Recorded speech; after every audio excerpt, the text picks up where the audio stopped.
Prologue, New Purgatory. A somber city always moves. That's what Janet Trishella thought as she watched all manner of people go past her. The city was in mourning, but no one stopped their work. They embraced it. They had to. It was the only way to keep their minds off loss. Janet had lost soldiers in Thomas Beruger's attack, and everyone she talked to had lost someone else. Sure, the Sentinels had fended off an invasion, but the cost was too high. Layla Lansfield had been murdered in cold blood, and Alexander Velasco had disappeared. Janet didn't know what to make of that, but New Purgatory wasn't concerned about feelings. The city carried on, even if it was a little emptier. In a way, Janet thought it was beautiful. She wasn't spending as much time fixing broken generators alone. New roads were being paved to replace the old, and most of the inner city now had drinkable water and a reliable source of food. New Purgatory had earned its freedom, and with that freedom came sustainability. Tyrese Vale was coordinating with the other nations in Jerusalem. Keely Vixer was leading the military, and Janet was free to control the people by keeping them within their bounds. New Purgatory had changed from one man's hellish harem to a haven. Even with all the tragedy, the world pressed on smoothly enough. Janet still wasn't finding it any easier to sleep. The victories felt like losses. Processing all the death came difficult. She did what she could to take solace in the successes and move past the failures. Sometimes that involved a bottle of whiskey, or working late into the night. Other times it was going down to the range and keeping her rifling skills sharp with the other soldiers. This morning had been easier. Janet had been able to sleep in until 7, and her coffee was waiting for her on the oak table outside of her room. None of her aides had bothered her with any unwelcome news. She looked through reports until her eyes hurt. New drainage ditches here for the coming rain, another vertical farm up and running. All of this was good news, but it was boring. She longed to be out on the range with Vixer's troops, or exploring the wastes with the scouting teams. Instead, her reality was paperwork and communications with Tyrese, which reminded her to check in with him. Janet punched in a few commands at her computer. After a few moments, an image of Vale appeared before her. She thought it was strange to see him now, half a world away. Tyrese had traded in his tank top and jeans for a gray suit, his ebony face unblemished by the battle he had fought alongside the Sentinels. But Janet knew the skin only told so much. "Janet, it's good to see you," Vale said, his voice garbled by the computer speakers. "How are things, Tyrese?" Janet asked. "And more of the same. Eberhard tries to block me in every move, but he's always outvoted. Sanctions against Berlin are hitting the Germans hard." Music to my ears. Has the council decided to take further action against them? Tyrese shook his head. "That is a more difficult matter. Jerusalem and Australia don't see a need for war. The other nations would vote our way, but without a unanimous vote..." His voice trailed off. "What's stopping them, Tyrese? Is it because German boots weren't on their territory, harassing their people? The destruction of a Cloudbreaker nation is what's stopping them. Regardless of all Beruger has done, the Council does not see him as the ruler of Berlin. Eberhard claims he went rogue and disavowed his actions. Apparently, that was enough for Bernard and Lawson to look the other way." "They must know he'll attack again, Tyrese. You need to hammer that point home. And I'm surprised by Lawson. He knows where all the bodies are buried." "He's hesitant to discuss that with me, Janet. He asks about Alex all the time. Till then, they want to push for peace. If we are to be cooperative, I might have to go that way too." "You saw what he did to Layla. You saw what he did to our people. The blood that ran down the streets and alleys is proof enough," Janet spat. "They know that. They also know what happened in China was no accident. But they have no one to point the finger to. The situation is tense. No one wants to spark another war that could end the world. Again." "This is bullshit, Tyrese. What have we got to do to convince them?" "It's less about what we got to do and more about what Berlin must do. If they violate any of their sanctions placed against them, then the Council will act. If not, we're stuck having to deal with them." "So what do you suggest?" Janet asked. "Find Alex. The Councilors are sitting on information that might prove that Berlin has already broken away from their restrictions. So far, they refuse to give it to me." "It's because you're a politician now. I don't want you to use it against them. Alex would take that information and attack. Regardless, he needs to be found, Janet. The others are nervous at what he might do. And if he becomes a rogue element... How could you even consider that? You fought with him for Christ's sake. Tyrese dropped his head slightly, like he had let the political part of his mind go, and went back to the past 6 months when he was nothing more than a side street chronicler. Yeah, Janet, I did. But he changed. He was nothing like you said. Nothing like anyone said. He was ruthless and killed because he felt like he had to. Not because it was the only option he had. That's what a revolutionary does, Vale. Do you think you're the ambassador of New Purgatory because of a bloodless war? Vale looked back up at her, but didn't say anything. Let me tell you something, Ty, Janet started. That man is in more pain than you can imagine. He lost the person he loved most. He lost both of his best friends, and he lost the closest thing he had to a mentor. He lost all that so everyone in this city might gain. At the end of it all, he has nothing to show for it, even though he was the only one with the courage to risk the people he loved so much. I know what that feels like, and I feel lucky every day when I walk into his room that I don't see brain matter all over the sheets. He's done enough for New Purgatory. If Alex wants to come back, he will. If not, then we should both hope he finds some measure of peace out in the wastes. He gave up his life and lost everything else. After the call ended, Vale sighed and stood from his chair. His new apartment in Jerusalem was a sandstone wonder, a several-minute walk away from the refurbished Dome of Rock. Vale walked out onto the balcony overlooking the city. He was only 4 stories up. People would recognize him from the street. His people, refugees from New Purgatory. When they'd wave, Tyrese waved back and smiled. He enjoyed seeing progress at work, especially in a place that had been untouched by the war. It was quite different from New Purgatory's dirty streets. Vale had seen enough battle in China. When the reactor went up in a mushroom cloud, Vale knew he could not dedicate himself to taking life anymore.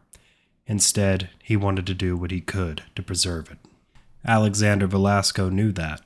He knew that Tyrese needed to see war before turning away from it entirely, and Alex had been right. The death and pain were not something Tyrese could have comprehended before his time with the Sentinels, but now he understood. He had gotten off easy. Yes, he had lost people he fought with, but not a lover, not a best friend, just ideals and his fragile hope that the new world preserved human decency. Tyrese's once bland sandstone walls were covered with art. Despite the meetings and dinners and trade agreements, Vale still found time to express his emotions on any canvas with empty space. Since the war in China, he found himself only painting in black and red. His old drawings and paintings seemed childish to him now, compared to the landscapes he began to create. The image of New Purgatory's towers, the desecrated ground in Severnaya, the arena in Old Cairo, red skies and black ground. Simple, but excellent in its depiction. It was how he felt. His reverie was lost when he heard a knock at his door. "It's open," Vale called out. A man and woman entered, one dressed in regal silver, which Tyrese could only describe as armor, while the woman was more humbly dressed in a worn black robe that were marked with grains of sand that had flown against it.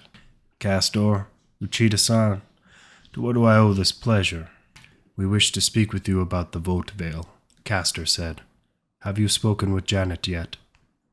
"I have. She wants me to toe the same line, but I told her that I may have no choice but peace," Tyrese replied. "We know that's not the best choice," Uchida-san said. "Berlin poses a threat to all 3 of our nations." "Yes, but we have no proof, Ambassador. Baruga had been completely written off as a rogue element. His actions do not condemn the entire country," Vale replied. "Then how do we make the rest of the council see reason?" Castor asked. "Time," a new voice said, just beyond the doorway. His voice was punctuated by the heavy steps he took as he entered the room. He was covered head to toe in a green-gray suit. Various medals, golden stars adorned in red ribbon, covered his chest. "General Androv," Tyrese said aloud as he extended his arms open. "Good to see you all again. Though I too wish there were better news to report," the general announced. "Time is not a commodity our people have," Uchida-san said. "You are not alone in the East, Ambassador. If Barugur attempts to strike your new home, we will be there to stop him, Androv replied. Unfortunately, that may be our only time to strike him. We can't wait for war. What about striking at him silently? Castor asked. The same reason he hasn't made a move in months.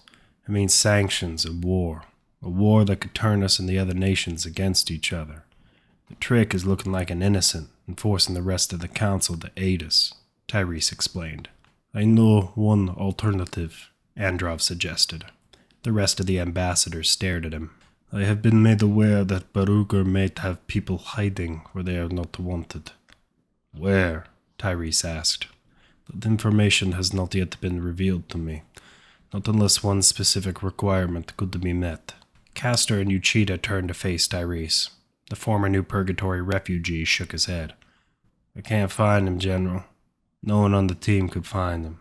How the hell am I supposed to bring him out of hiding when he hasn't been seen in the last 6 months? He could very well be dead, Tyrese explained.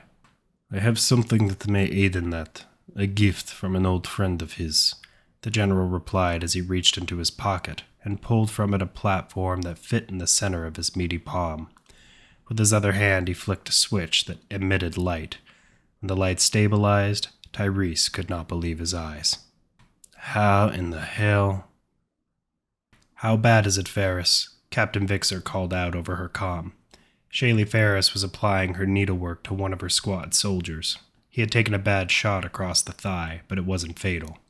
Not with her there, and their protection by the 3 soldiers guarding her flank, and Vixer laying down covering fire from the railing behind them. Fuckers are all over the place. How in the goddamn... Vixer was cut off by bullets crashing into the railing she was leaning on.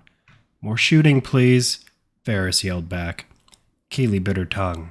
Her squad was trapped on the 2nd floor of a blown-out building at the edge of New Purgatory. I guess word got out, huh, Doc? The wounded soldier said. Ferris didn't look up at him. She just kept stitching.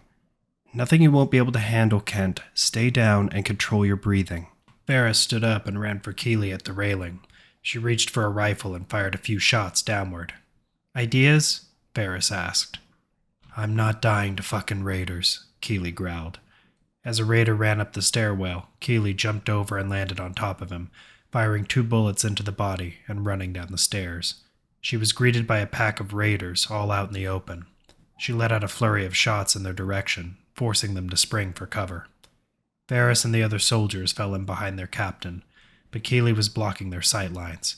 The captain saw that as she glanced back, but didn't care. She kept firing even as the raiders found cover. Feeling the empty click of her trigger, she ducked behind a pillar to reload. Some of the raiders tried to move in on her, but Shaylee fired at them. She hit one in the throat and another in the chest. The remaining 4 hid back down into their cover. Shaylee had spent so many of her formative years learning how to save life. 6 months with Vixer had taught her how to take it. The former medic from the old Cairo arena still wasn't sure how to process that. She looked up and saw a spherical object in Keeley's hands. Burn, you sons of bitches, Keeley said aloud as she tossed it and then covered her eyes from the bright flash that followed. Shaylee had covered her eyes as well, but she wished she had covered her ears instead. The sound of the raiders' screams were horrifying. When she finally looked, she saw the captain casually reloading her weapon and strutting about the burning raiders. The captain raised her weapon with one hand and put bullets into each of them. Shaylee made her way over to her captain, stepping over a dead body along the way. When she caught up with Keeley, she could see the captain was panting. You okay, Vix? Oh, just fine, Doc. Damned fine. Keeley fired another round into a flaming body. She looked around the room. There were 12 dead raiders in all. They're getting bolder, Vixer said aloud. It helps when they know civilization is right around the corner. They think we're an easy target, Ferris replied. Speaking of easy targets, nice shots back there. I told you all that range time would pay off. Ferris didn't reply to that. Before the Sentinel, she never had to use a gun. Now it was as common a tool as her surgical knife. Partnering with Keeley wasn't what she had in mind when she returned to New Purgatory, nor was keeping its borders safe from scum that preyed on innocents. But Janet had told her that the soldiers needed frontline medics, and for Shaylee, being needed was all it took. We're going to need to get some of those old APCs running again if we want to hold these checkpoints, Keeley. Not all the squads have been as lucky as ours, Shaylee said. The captain was still staring at the bodies, now starting to flame out. Ferris knew her mind wasn't here. In battle, the captain was focused, but out of it, her focus was back on a large crater in China. "We'll get it sorted, Doc. Did you catch any traffic over the radio?" Vixer asked. "No, Captain." "Captain," another soldier called out from the stairwell. Keeley turned around. "No sign of him, ma'am.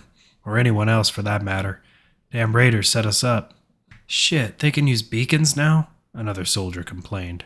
Keeley made for the stairs. "No, they can't. Is this the beacon?" "Yes, ma'am."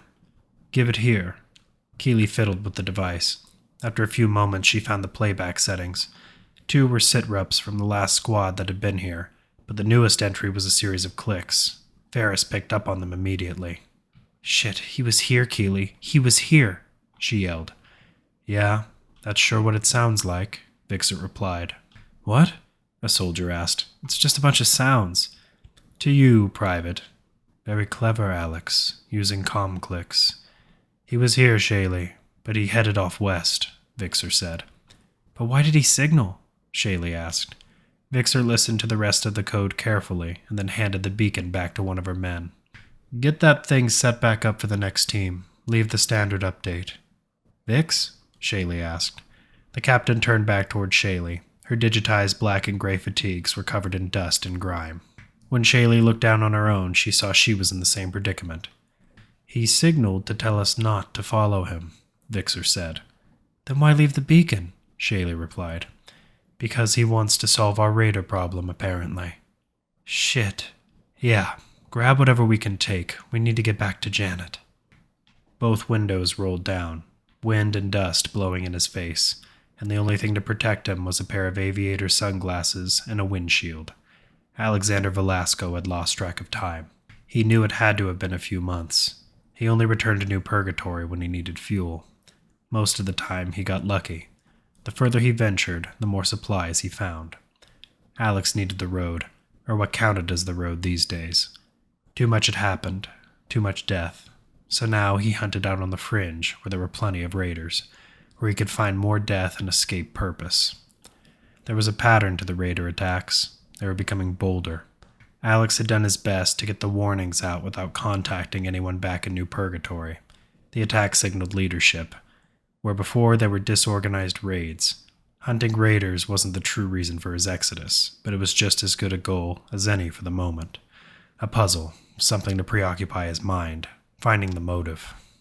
Alex's radio no longer worked, but either Janet or Jack had supplied the center console of the refurbished GTO with tape cassettes. The songs were old, but Alex didn't mind. To him, it was better than listening to the whistling wind as he gunned the vehicle through dust and glass. The roar of the engine brought back the feeling of being alive. He couldn't live his life out of his room in Alonsfo's. There were too many memories. The scent of the sheets he refused to wash, pillows that smelled like Layla's hair. His mind didn't want to handle that. "Do you remember what you told John Morrison? In that moment, he told you that he killed you, and you told him just the first part of your life. Clever. Funny. Ironic.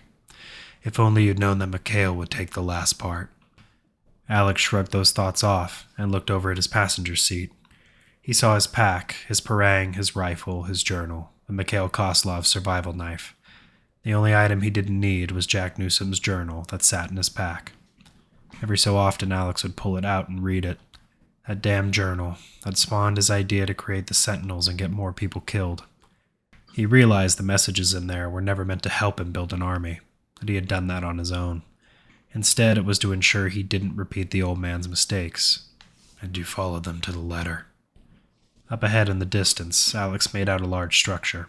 It was out of place in the desert-like wastes. There were no surrounding buildings, but it was to the side of the old highway. Alex pulled up behind the husk of a burnt-out bus and stopped. He reached into his bag for a scope. Alex stepped out of the GTO and climbed atop the bus. Looking through the glass, he saw walls made from old vehicles. No spikes or bodies decorated the place as art, which was a good sign. There were several people posted on top of the walls, each carrying a rifle. They weren't dressed in the normal raider garb of recycled steel and rags, half naked or painted with blood. Must be a settlement.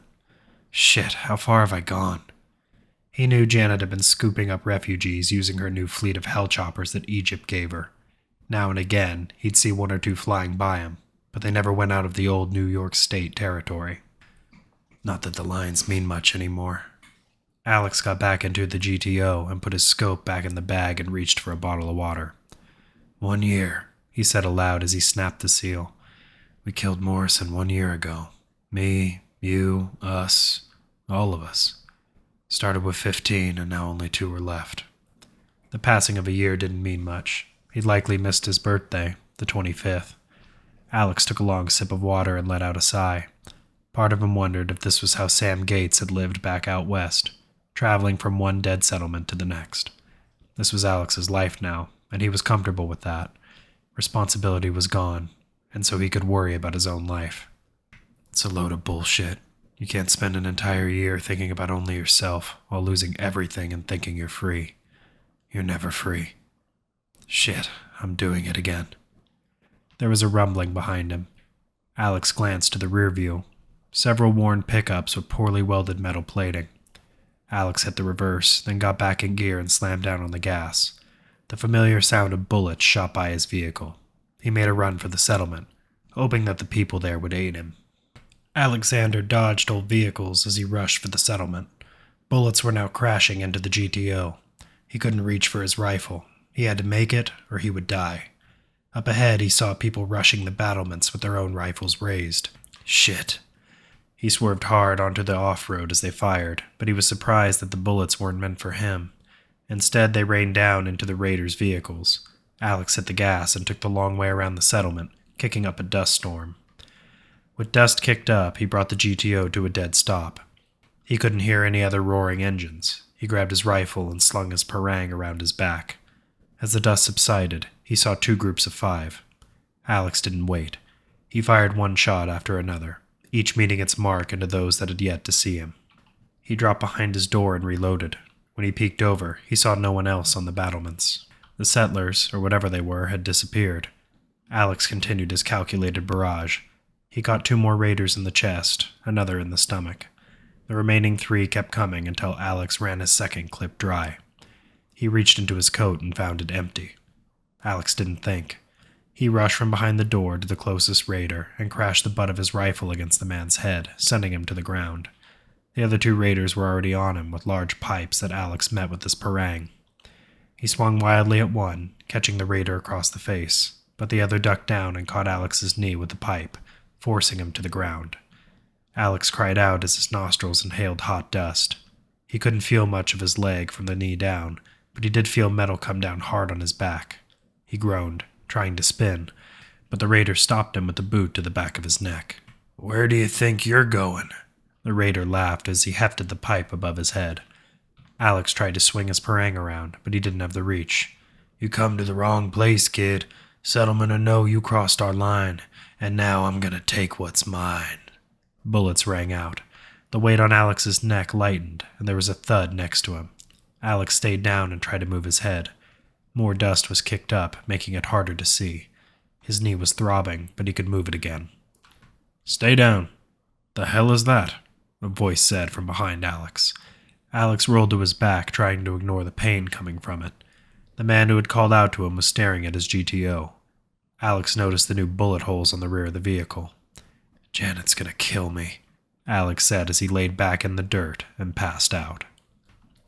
Alex woke up in a smoky tent. He wasn't sure how he got there or how much time had passed.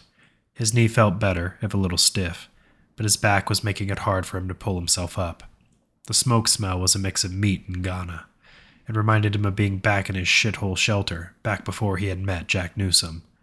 Apart from the meat, but being well fed in a shithole still means you're living in a shithole. Alex forced himself upward and out of the tent. There were kids running around and people eating around a large bonfire. Day had turned into night. Hopefully it's animal meat. I really don't want to lose another finger. 6 months prior, Alex had been captured by cannibals in the old Nevada territory. Layla and Gates had saved his life, but it cost him the middle finger on his left hand. He searched his back for his parang, but found nothing. He looked around and saw that his GTO had been moved near the settlement's main gate. When he looked at the walls and the interior of the settlement, he could see that they had been built up around an old gas station. Alex tried to fight out of his daze. No one was paying attention to him as he forced his body to wander the area. Not a settlement, more like a compound. Lots of food, well-armed and organized people. Yeah, this is more than your run-of-the-mill group of refugees. Says Janet's fingerprints all over it. More Vixers. Glad to see you're up and moving. Our medic thought you'd be out for a bit. Tough son of a bitch. Alex turned around and looked at the man speaking to him. He was a few inches taller than Alex was, a full head of jet black hair, and his clothes were the digitized gray-black Janet's army had begun using after stealing it from John Morrison. I've been through a lot worse, Alex replied. Yeah, the medic saw your scars and that missing finger. Sounds like a few good stories, but anyone who drives a car like that out here in the wastes must be tough, the man said. Alex shrugged off the compliment. Who are you people? Refugees from New Purgatory? Some of us. We run a supply route into the city, the man replied. Supply route? Alex looked around. New Purgatory have a sudden need for dust and raider carcasses? They stopped taking the dust, but everyone has an interest in dead raiders. Supply route is the official title. Alex looked away, back towards the bonfire. Yeah, sounds like something Janet would do, he mumbled. You know Janet? The man asked. Alex's attention snapped back to the man. Yeah. We met once or twice. How long have your people been out here? About 4 months. She has necessities flown out. In exchange, we send refugees coming in from outside the territory to the city and protect them from the raiders. If we get a few extra kills in, all the better. You get a lot of refugees out here? Alex asked. Are you kidding? This is one of the few roads left into New Purgatory, and probably the only traversable one. These people come from everywhere. The radio towers have helped guide them.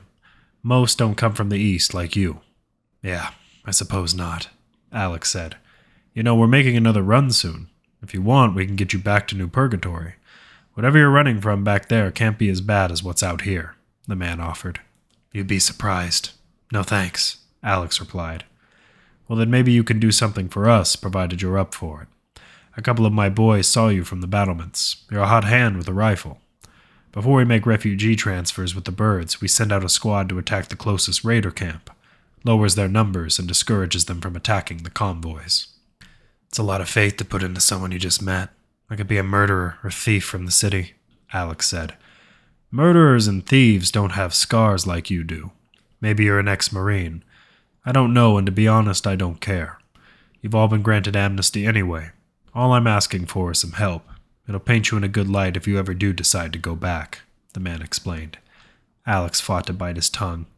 On one hand, he was glad this man didn't know who he was. On the other, he was soured, because he had done more for New Purgatory than anyone other than the dead. Now he was being talked down to. You picked this life, and they just saved it. What's the harm in killing a few raiders and being a hero for a few hours? How big is your squad? Alex asked. 4 strong, 2 riflemen, a demolitionist, and a medic. With a team that big, why don't you just destroy the base? Alex asked. Destroy it? Our people are skilled, but we don't have the means for that. We're not the Crusaders. Alex wanted to go off on the man now. These people had more supplies and weaponry than he ever had before he met the old man. Put me in charge of your team and I'll do it. Consider it a thank you for saving my ass. What was your name? Alex asked. Seth, but everyone calls me Cinch. Cinch, great. Find me when you organize your team. I'll be looking at the car. Hold on, I didn't get your name. Alex had hoped the man wouldn't ask. Sentinel, or his own name, were too obvious, and doubtless there'd be someone in the camp who might recognize him. He wanted to keep a low profile. Reaper is my call sign. Let's just leave it at that. Cinch made his way back to the gas station and made for his radio. He wasn't sure what to make of this man that had wandered into his settlement. He was eager enough to help, but something about him was off, or at least familiar. Cinch boiled it down to refugees' faces just blending. He hadn't been back to New Purgatory in the last 4 months, so it didn't matter much who the man was. When he reached his radio, he called in to his team. Artemis 1, this is Callback. Return to Shell for new orders. Shell, this is Crowbar. Sir, we're in position for our regular strike. Confirm callback? A voice over the radio replied. Full callback, Crowbar. We have an opportunity I can't let go. Something that'll make our strikes look like nothing. Come home and I'll explain. Cinch said. Cinch, Ghost here. What in the hell are you talking about? Stoic Ghost. We do what he says. Crowbar cut back. Expect us in a couple hours. Very good. Shell out. Cinch hung up the radio. He didn't like Ghost. The man had been transferred out here within the last few weeks as an apparent recommendation by Janet Trishella. Cinch remembered his introduction to the bulky man whose scar tissue made him look like he was wearing a second skin underneath his worn fatigues and cut-sleeve shirt. But Ghost's appearance mirrored his work. Cinch had sent him off to handle a raider patrol that had been encroaching on the gas station outpost. From afar, Cinch watched as the man rammed a truck into the middle of the convoy and proceeded to blast anyone in his way. Ghost was brutal, but efficient. His problem was that he never knew when to keep his mouth shut. Cinch was about to dial Trishella to update her, but decided it might be a better idea to introduce Reaper to the rest of his team first. At least then he could figure out if he wanted to go through with the mission first. Then he could get approval from the general herself. Artemis 1 came in on time as they said they would. Each of the 4 members grabbed food. Alex watched them from afar. 2 men, 2 women. The men were both middle-aged and worn, though one was about his height and covered with scars. A blade and its scabbard rested at his chest. The women contrasted more. The first had long gray hair that was pulled back and tied. Her gray eyes were a complement to her hair that made her seem calm and menacing at the same time. The other woman was younger, her head shaved and her eyes as brown as Alex's. She had a small cleft in her chin and wore a double bandolier. She wasn't speaking as much as her compatriots, and instead focused on her meal. Alex stopped watching them, and instead pulled a cigarette out of one of his fatigue pockets. He plucked it in between his lips and lit it up, taking a deep pull that filled his lungs with hazy fire. After a few moments, he saw Cinch come out of the gas station command post and move towards the fire pit with his team. Alex went back to inspecting the GTO. The car was still in decent shape, save for a few scars. It gave it more character out here in the wastes, and made it less of an easy target. Right. When has that ever made a difference to the raiders? If it moves, it's probably something they want to kill. Or eat. Reaper, come over here, Cinch yelled. Alex exhaled while staring at Cinch. For whatever reason, it was not until now that he realized he wasn't working with fringe rogues trying to survive outside New Purgatory. They were soldiers, likely trained by Janet and Keely Vixer. Any one of them could have recognized him or the moniker he went by. He let that thought go out of his head as he remembered the beard he had grown and the length his hair had gotten to. Besides, it was too late now. He wore his Parangan rifle at his back. Artemis 1 looked up at him, but went back to eating their food. I'll take indifference over fawning any day. All right, team. This here is Reaper. He came to us recently and he wants to make good on us saving his life. That raider encampment we've been dealing with for the last few months, well, we're going to wipe it out, and he's going to lead you there, Cinch said. Alex didn't say anything. He just took another short pull from his cigarette. Reaper, the gentleman with all the scars, is Ghost. He's our demolition specialist. Opposite him is Cutter, our medic. The girl with the shaved head is Denim, and our gray matron is Crowbar. The members of Artemis 1 gave various waves, but didn't seem too concerned with how Alex was staring down at them. They good? Alex asked. The best, Cinch replied. Great. We'll take the settlement tomorrow. Wait, aren't you curious about them? You haven't even said a word to them, Cinch replied.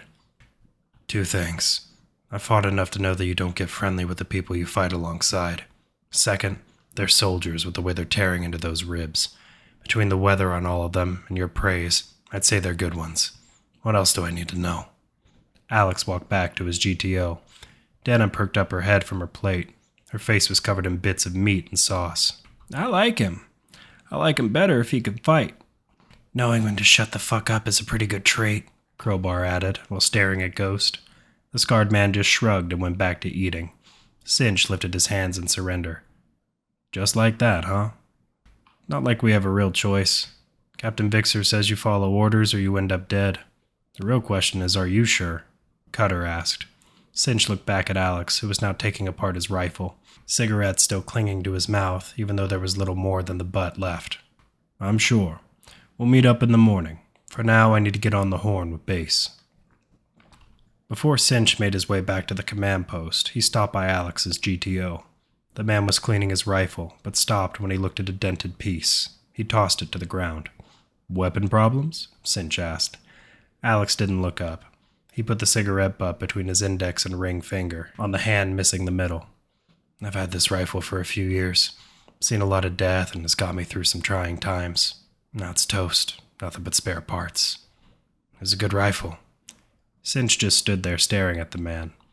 Why the familiarity? Alex didn't look up. He let the cig butt fall to the ground and started putting the remaining pieces back together. Cinch cocked his head to the side. Who are you really, Reaper? You don't ask about the team, don't try to get to know them. You walk like a man who is confident that he doesn't know where he is and doesn't care. Everyone I've met out here is the exact opposite. No one important, Cinch. I've lost, just like everyone else.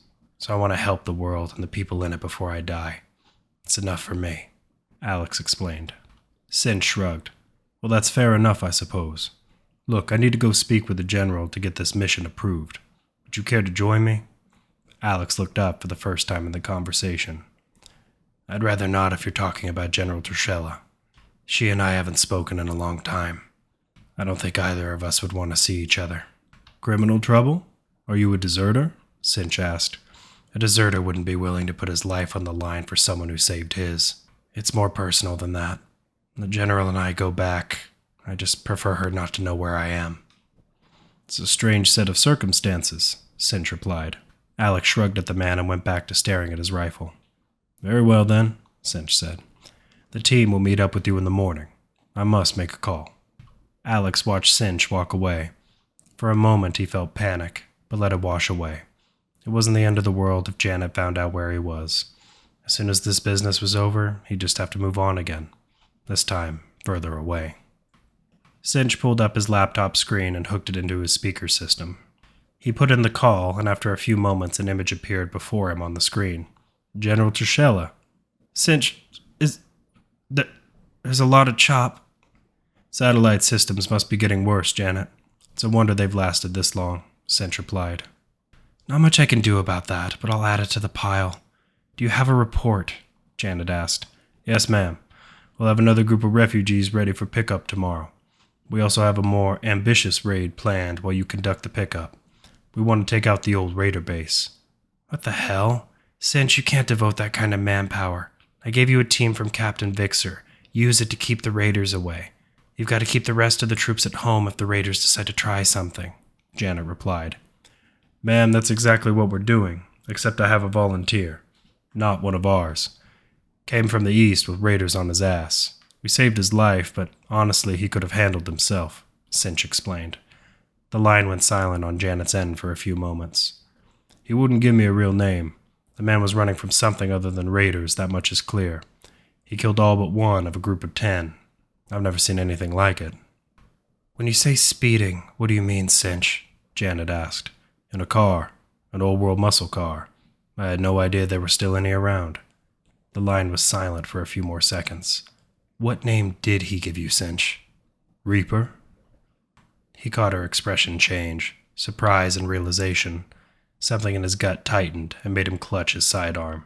He wondered if he had let a psychopath into his camp. Ma'am, is he dangerous?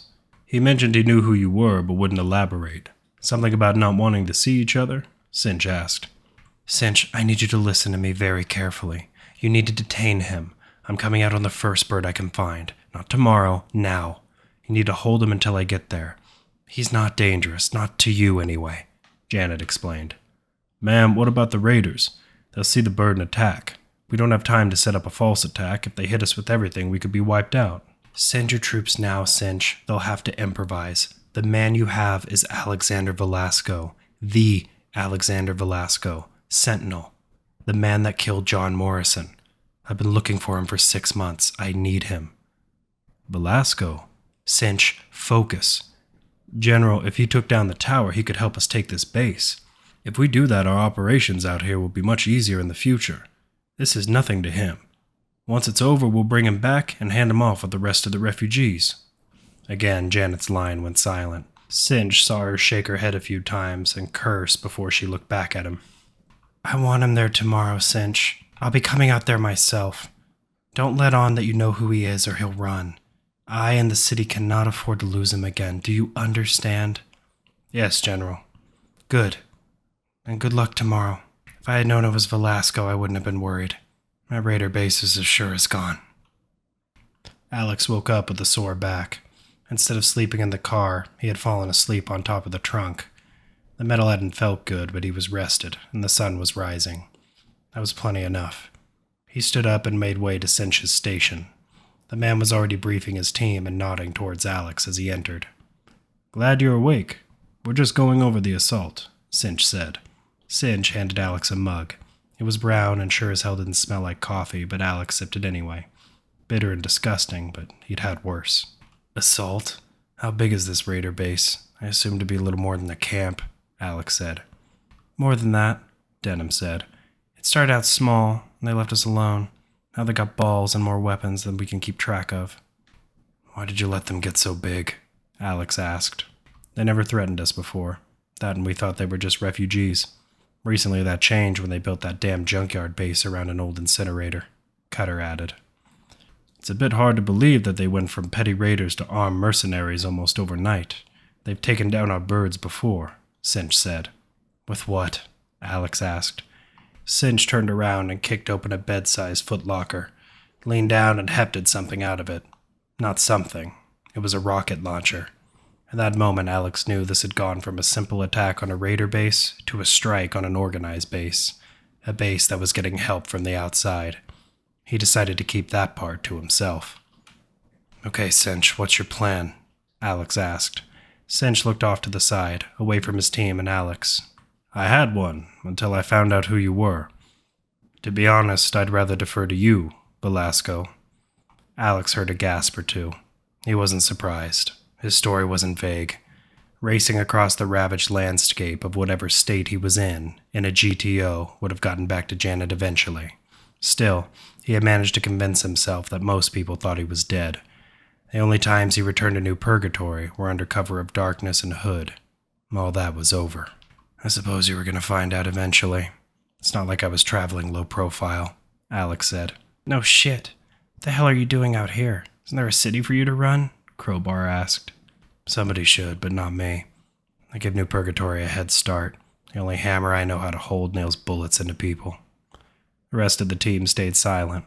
Alex was fine with that. The less questions, the better.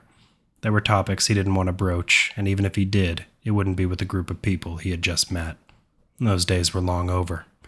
Instead, he took the time to look over the battle plans that lay out before him. The maps looked like old paper that wore old eraser marks several times over. "Not the first time you've tried this?" Alex asked. "We've made runs at them before, but we've never been able to breach their entrance. Between their rocket launchers and vehicles, we're lucky to even contend before having to bug out," Cinch explained. Alex didn't look up, and instead placed a hand above the raider base. "Well, that ends today. How many vehicles do we have?" "Including yours? 3, Crowbar said. "Bullshit," Alex replied. "I saw the others out there. People, too. You're telling me we can't use those?" "They belong to the refugees," Denham said. "You know, the ones we're risking our asses to get out of here?" "So the refugees drive them with us," Alex said, looking at Denham. Cinch was shaking his head. "They're non-combatants. We can't make them fight. Hell, that's the whole point of what we're doing out here. We're keeping them safe until they get out of here." "Yeah, until you've got to do it again. Then what, Cinch? What if Cutter dies? Or you die? Or Ghost? You got an unsolved problem and less people to help you fix it," Alex explained. "By throwing civilians at them?" Cinch asked. "In this world, there's no such thing as fucking civilians. Everyone's been shot at or oppressed. They need to earn their goddamn freedom." Cinch looked dumbfounded. He wanted reassurance from his team, but they just stared back at him like Alex was. "He's right, Cinch. We've already lost 6 people since we've been out here. If we don't get rid of these assholes for good, no one will be around to get people out anymore," Crowbar explained. "You're asking me to throw civilians at a problem only soldiers can solve," Cinch lamented. "I used to be a civilian, Cinch," Alex shot back, "until I got tired of watching people around me die and wanted that to change. That is what's at stake today." Cinch looked away and shook his head. "I don't have a choice but to trust you, Alex. If it wasn't for you, none of us are standing here having this debate. I just hope you're right. Otherwise, the pilot is going to be picking up body bags instead of people. What's your play?" The sun was beating down on the dusted roads. Alex had on a pair of sunglasses and a smoke dangling from his mouth. With the civilians in play, it had brought their war convoy from a measly 3 to a deadly 25. 25 vehicles in loose formation, kicking up dust behind them, with men and women hanging out of the windows, their rifles raised. It hadn't taken much to rally them. When Alex explained who he was, they all took up arms, happy to give their life to a cause Alex didn't know he had started. Looking out the window at the convoy brought a strange realization. Alex hadn't seen so many vehicles moving at the same time since he was a kid. But he knew in a few short moments this glassed-over patch of dirt and death would rival any of New Purgatory's streets from where the bombs had fallen. He focused on what counted for a road out in the wastes, his hand on the wheel and Denham, his passenger, to his right. She didn't seem nervous. Maybe it was the roar of 25 simultaneous engines, the rocket launcher that rested between Denham's legs, or the sun shining on her face. For Alex, it was being back in the lead and ready to bring hell on those that deserved it, if only for a day. "Alex, this is Cinch." Alex tapped the comm in his ear. "Go ahead." "Up ahead. That's the place." Alex hadn't seen a raider base like it. It was a massive building surrounded by walls made from piles upon piles of refuse fused together to make walls and battlements. In front of it waited a vanguard of makeshift raider vehicles, heading towards his own cadre of war. "Looks like they're ready for war, Cinch. You ready to give them one?" Alex asked. "Hell yes," rang out over the comm. "And get in close and let 'em have it." Alex slammed his foot down on the gas while the other vehicles followed him. He rushed towards the heart of the raider vanguard. Denham grabbed the launcher and leaned out of the window. All at once, as the vehicles raced to collide, missiles streamed in front of their cadre and met raider targets. Alex spun the vehicle hard and nearly missed the flaming wreckage of another oncoming vehicle, while Denham fired off her rifle at raider targets. The rest of the cars did the same. Alex swerved and avoided raider and refugee alike. Dust was kicking up hard, making vision difficult, but he was still hearing explosions and hollers of victory over the comm. "We're gonna have to breach that base sooner rather than later. This is already uglier than I thought it would be." Alex broke off from the battle and back around from where they came, looking for a straight shot into the raider base. When he found one just clear of the ash and dust, he punched down on the gas. "Denham, cut me open a fucking door." Alex spat a cigarette out and avoided the oncoming fire from the raiders along the ramparts. He held his breath when they switched to their own rocket launchers. Alex swerved hard to the left. One missed. "Hold her steady," Denham called out from her perch on the vehicle's window. "Right," Alex said under his breath as he swerved again. Denham fired once, but the shot went high and slammed into the incinerator. They were rapidly approaching the base, and Alex didn't like the odds of another pass. "How about you hit it this time?" Alex yelled. Denham ignored him and fired another blast, this time catching the wall directly. Alex couldn't see if it made a hole, but he was about to find out. Denham forced herself back in the chair and braced an arm on the dashboard. "Shit, shit, shit," she yelled. Alex sped into the flames. They were through. They breached the base, but Alex swerved and caught the front end of something hard that put the GTO in a fishtail right into the wall. The roar of the engine died, but now Alex could hear gunfire ramping up and down on them. Denham opened her door and went to fire, but was cut down immediately.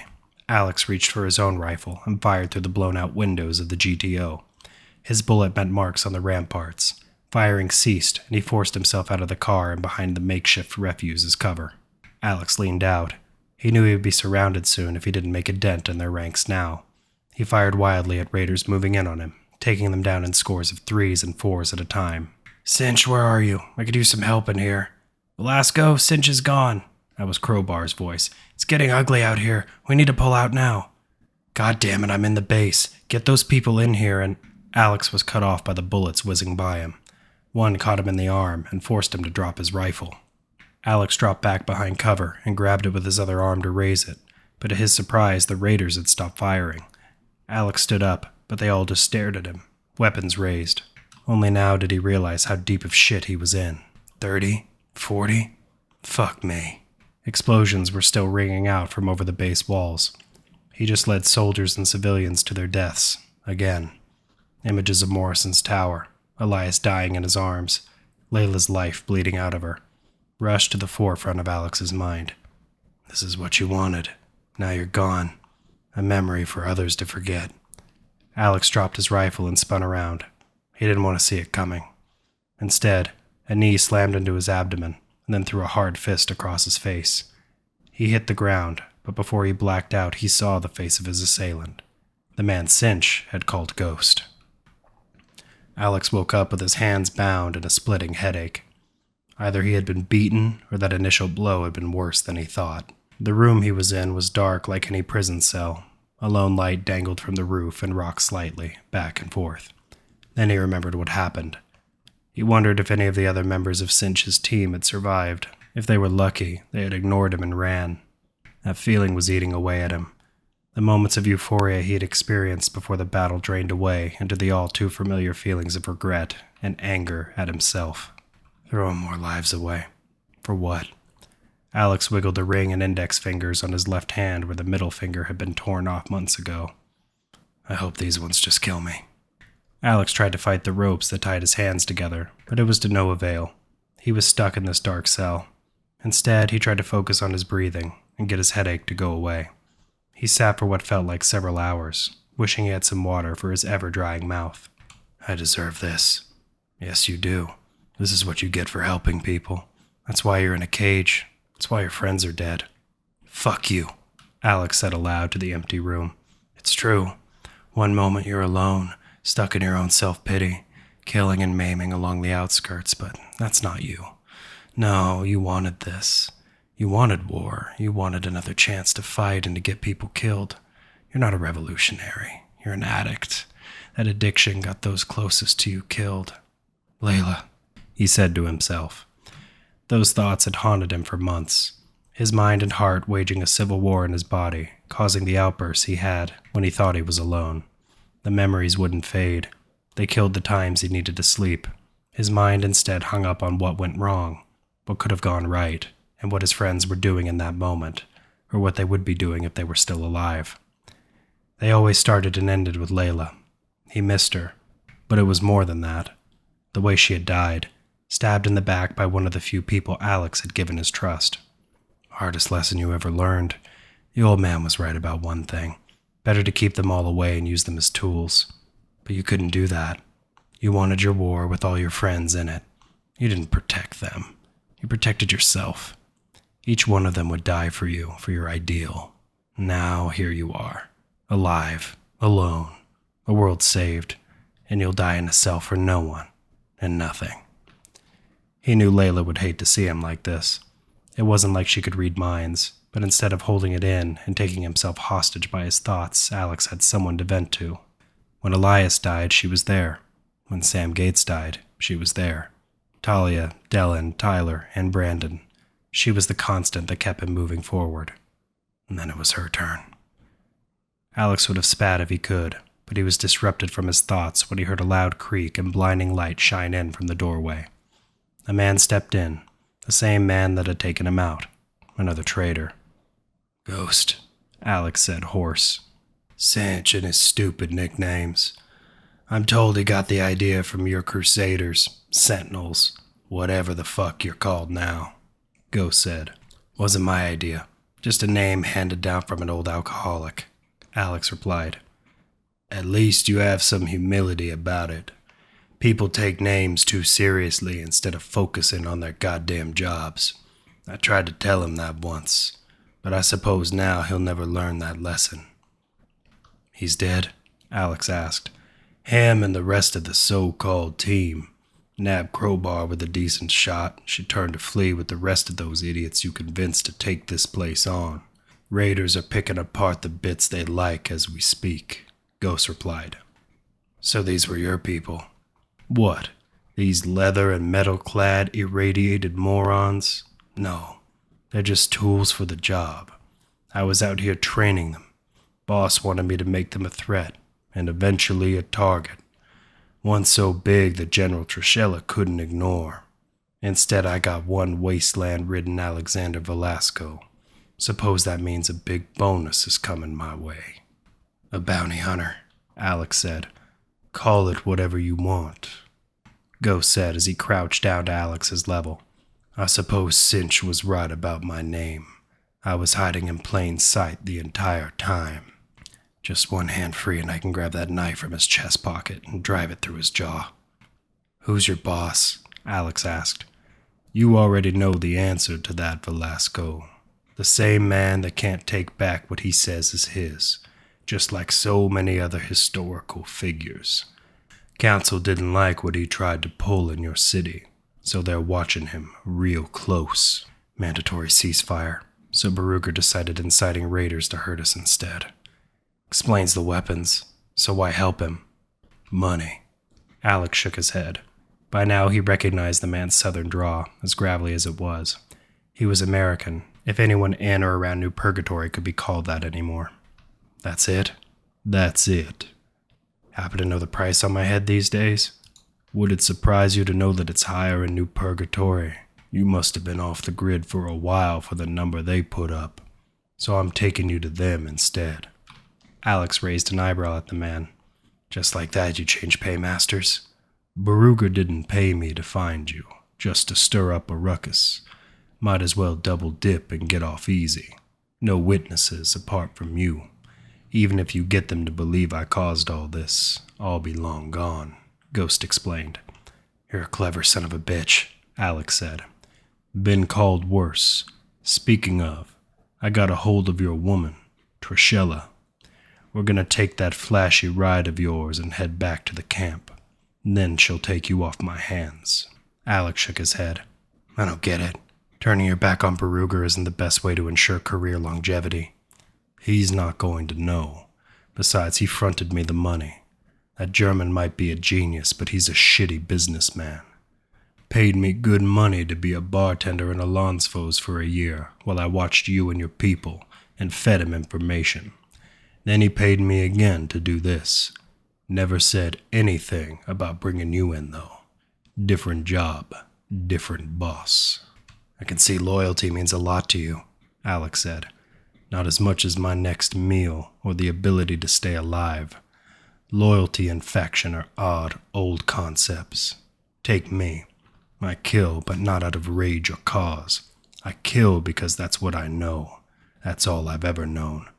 Why not make a dime off it? No ideals of your own? Alex asked. No thoughts beyond your own greed?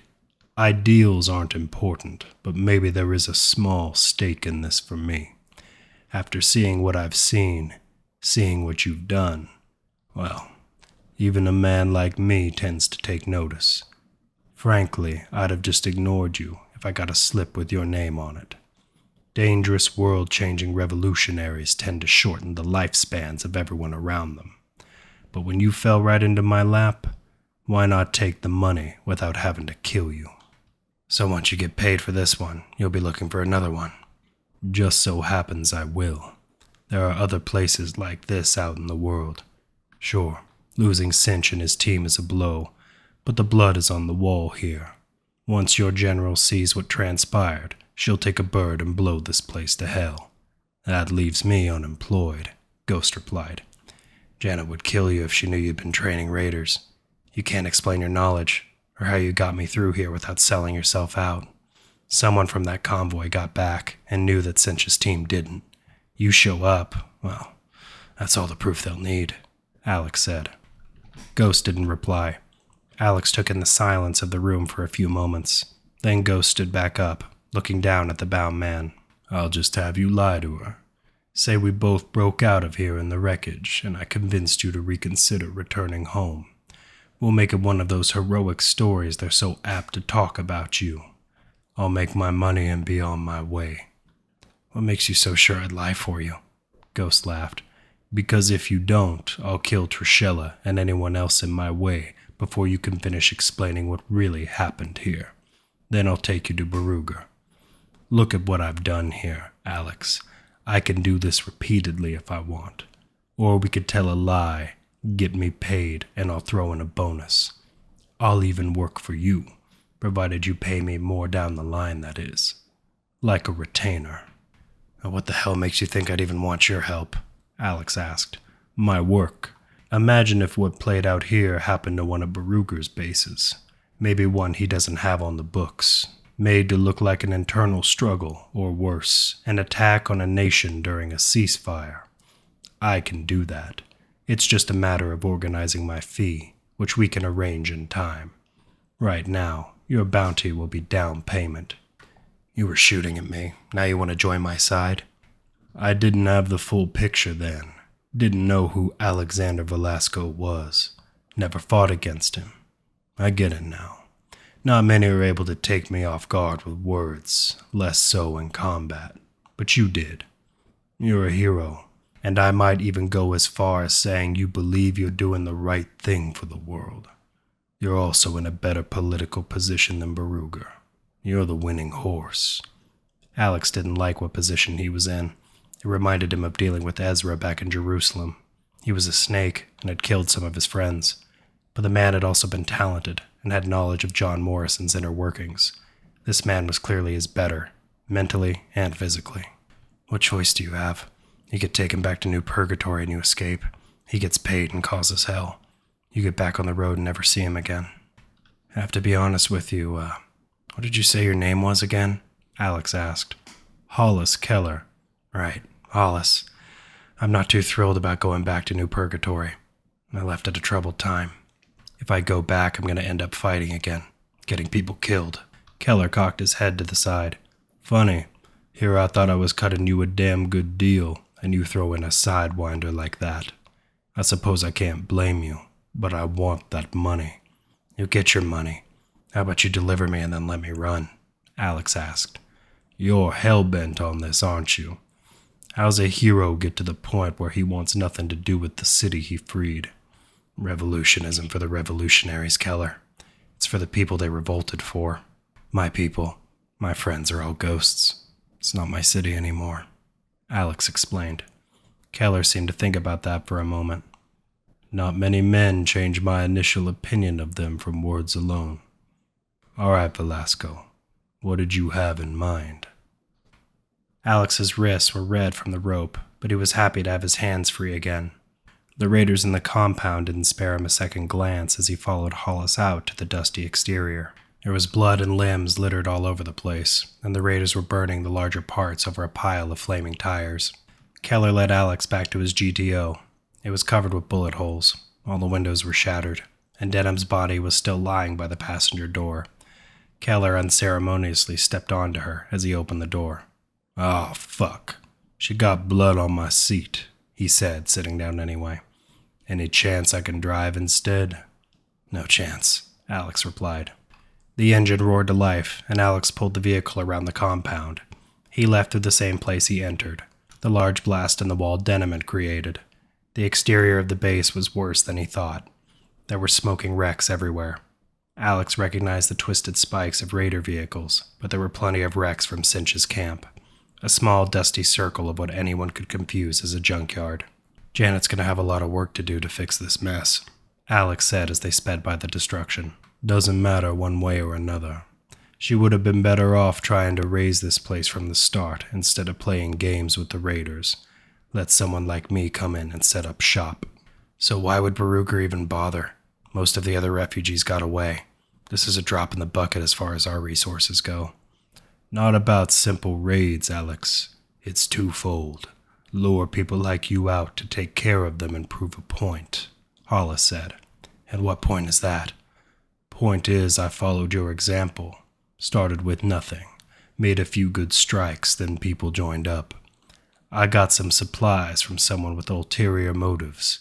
Then I had my own squad, army, whatever. Problem was, no one took us seriously. Problem for the people we were targeting anyway. See, they'd send small strikes while we continued to do damage. The endgame happens when the structure you're up against decides to cut through the red tape. It's either too late and they're already destroyed, or they destroy you." Alex didn't reply. He reached back for his jacket that hung on the seat. It was all ripped up from the bullets. He'd had that coat since the days before the Crusaders. Now, like everything else, it was ruined. He fished around for a pack of smokes, but found a lone cigarette instead. He plugged it into his mouth and used the car lighter to torch it. The smoke that filled his lungs and lightened his head was a welcome escape from the past 48 hours. He took a couple short drags and exhaled the smoke that rushed past him from the lack of windshield. "Well, Hollis, Beruger might be right. He thinks we're making the same mistakes." "I doubt you believe that," Hollis replied. "I don't have you figured for someone who gives up easily." Prove that by taking this fucking place on. I just want people to be free from the stupid decisions I gotta make, like starting wars and having to fight them.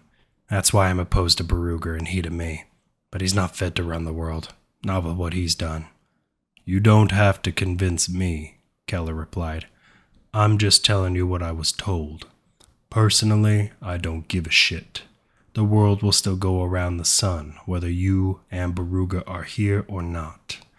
People like us matter little in the grand scheme of things.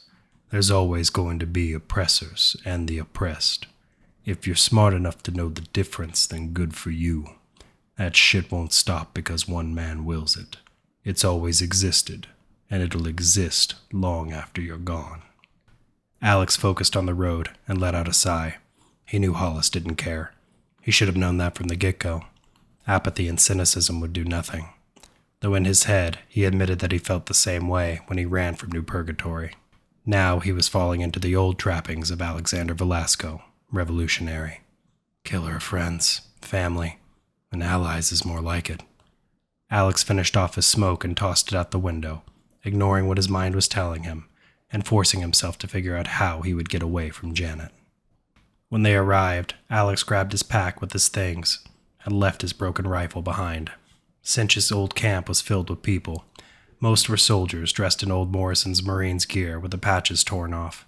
That was the custom of the tyrant's former soldiers, now under the employ of Janet Drusilla. They had renounced their old loyalties and now fought to rebuild New Purgatory and protect its citizens. The irony was not lost on Alex, considering how many of Morrison's Marines he had slain in the last year alone. The sight of two people he was hoping to avoid pulled him out of that reverie. Captain Keely Vixer approached Alex. Her dark blonde hair was covered by the same gray and black digitized beret she had always worn, and her uniform in pristine condition, save for some dust. Her hazel eyes looked at him hard, but Alex knew better. Behind all the military bravado and the hard living, she held a soft heart, one that had been broken. Behind her was Shaylee Ferris, dressed in nearly the same regulation gear. By contrast to Vixer, Shaylee was several inches shorter. Alex put her around 5'6". Shaylee didn't wear a beret. Instead, she let her side-shaved, side-swept blonde hair gleam in the sun. Shaylee's sapphire eyes were always soft, her expression always doleful. Alex knew there was life beyond them, but it was muted by her experiences. He knew he had made it worse after convincing her it could be better. "Alex," Vixer said, putting her hand out. "It's good to see you." Alex looked at Vixer's hand and then shook it, but he didn't say anything. He knew he must have looked like shit because Shaylee was worryingly studying him up and down, likely looking at his ripped clothing and the bruises and cuts that stained his face. "Do you feel as bad as you look?" Vixer asked. Alex ignored her. He was focused on Shaylee. One of the reasons he had kept distance between him and her was her uncanny resemblance to Layla. Shaylee's face was more pointed, her eyes were a darker shade of blue, and their hairstyles different. And even with the differences, she was a strong reminder of what his life had been before. But Shaylee was not Layla. She never could be. Alex tried to focus back on Vixer, but his head and heart were rebelling against him. "They put you in with the Marine, Shaylee?" "I needed something to do, something to believe in. That's why I came here to begin with, remember?" Shaylee said. Alex nodded. He saw that Hollis had already collected his pay and went back to his role as a soldier. "What do you want with me?" "My escort wasn't intent on telling me why I was brought back here," Alex asked. "Janet wants to see you," Vixer replied. "Is this a forced homecoming? Because I'm not ready to go back yet." "She just wants to know if you're okay," Shaylee cut in, stepping beside Keely. "Alex, no one even knew if you were still alive until a few days ago." "I would have preferred to keep it that way," Alex shot back. "Then why come here? You knew someone would ID you," Vixer asked. "I wanted to help the people here. They saved my life. I thought that might be worth more than just roaming, trying to survive," Alex explained. "There are people back in New Purgatory that need your help too," Shaylee said. "They're gonna have to wait. I have one more place to go. I wasn't ready at first, but I am now. I'll come back after." Vixer shook her head. "You know you have to come back with us, Alex." "Is that a threat, Captain? You know what I can do. You really think these soldiers can stop me? Do you think they'll even try?" Alex was banking on the hope of him being a symbol, even if the soldiers were likely more loyal to Vixer than himself. If his hope was right, it would burn a lot of goodwill with the people he had tried to save. But right now, there wasn't another choice. What am I supposed to do here, Alex? I trust you, just like when you decided to trust me. If you want to come back with us, I'm sure Janet will let you go where you need to go. Just hear her out, Vixer pleaded. You're that scared of me leaving? I need time. I'll come back when I'm damn good and ready. Let me go. Off in the distance, Alex saw the bird Vixer's team had arrived in. Layla had called it the Silver Angel. It was the same prototype hellchopper they had taken from a military installation in the Nevada Dead Zone. That was his way out. Let me take the bird, Alex said. Alex, Shaylee pleaded, we can't do that. And what Captain Vixer said was a threat. Alex spared a glance back at where Hollis had been, but the man was gone. He took his money and Alex's GTO and ran. Not a bad haul. Should have known better than to trust a mercenary. Stupid, but at least he didn't kill Keeley or Shaylee. Alex noted Shaylee's loose grip on her rifle, and with his hands no longer bound by Hollis's ropes, he decided to take a chance. I'm sorry, Alex said with a sigh, and threw a hard kick toward Shaylee's shin, and then pulled the rifle from the arms of her doubled-over body.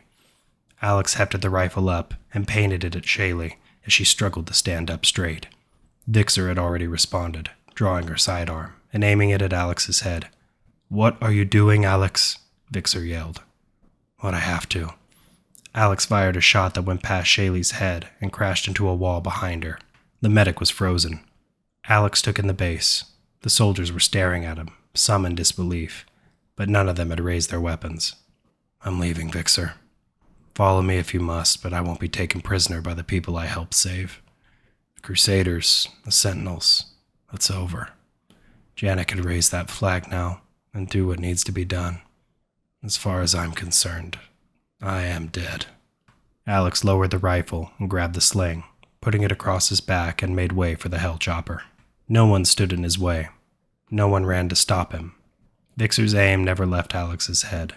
She kept it up even after the loading ramp closed and the bird powered on. Only when the bird took off and Alex flew out into the blue did Vixer set the gun back down in its holster. She let out a silent curse, then looked over at Shaylee, who was clutching her shin, and decided to attend to her. Vixer stood in the command tent with Ferris, who was sitting in a chair. Keeley had let him go. She could have cuffed him and locked him up, but she let Alexander Velasco go. She had trusted him. I trusted him, and he turned his back on me. On all of us. The buzzing roar of a hellchopper landing pulled Keeley from her thoughts. She was in a daze until Janet Trishella herself walked into the tent. Where is he? Janet asked without saluting. Gone, Janet. He escaped. What do you mean, escaped? You didn't detain him, did you? I tried, but he kept saying he had to go somewhere. There was no talking to them. He just kept looking around, avoiding eye contact, repeating himself. He wouldn't listen to reason. Shaylee spoke up. Jesus Christ, what happened? Janet asked. We were talking, Shaylee continued. Then he disarmed me and took my gun. And I just let him take the Silver Angel and go, Vixer added. I couldn't shoot him, and I knew the troops wouldn't either.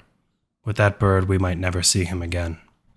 Janet crossed her arms in silence for a few moments. Shaylee's head was down, and Vixer was standing up as straight as she could, as if she was being reviewed for a uniform inspection. Did he say anything else? Janet asked. Only that he needed to go somewhere before he came back. That's what he wanted. To go one more place before he came back.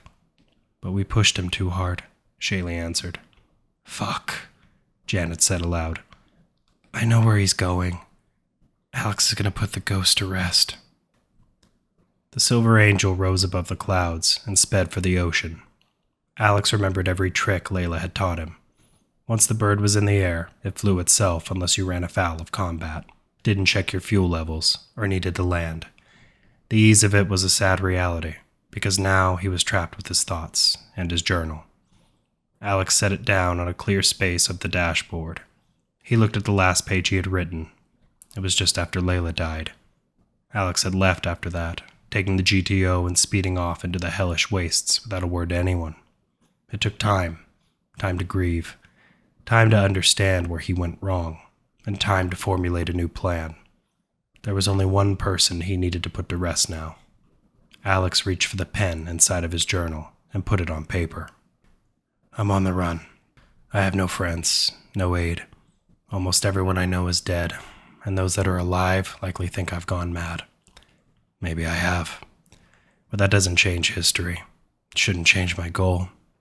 This world won't survive with men like Baruger grasping it by the throat or holding its marionette strings from the shadows. So once again I'll have to fight, and I'll fight using every dirty tool and trick I have left. I won't burn bridges. I'll make them explode. I won't cut throats in the darkness. I'll slash them open in the daylight. I won't use allies. I'll exhaust them until they've given me everything they have left. The old team, they were right about me. And they were right about the old man. You can only fight for so long until you turn into what you hate. And then it's too late. Those shining futures and beautiful endings are for the people you're fighting for. You can only hope they never have to comprehend the amount of blood spilled to get to that point. Maybe that is what makes me the Reaper now. But if it takes a Reaper to end this, then I'll gladly throw everything I've built into the fire. And if I die, I'll die knowing I did all I could. Not just for New Purgatory. Not for my family, which is nothing but memories. Not for my friends who gave everything to see a dream come true. Not for the old man, or even for Layla. This is for revenge, murder, and war. This is Tyrannicide.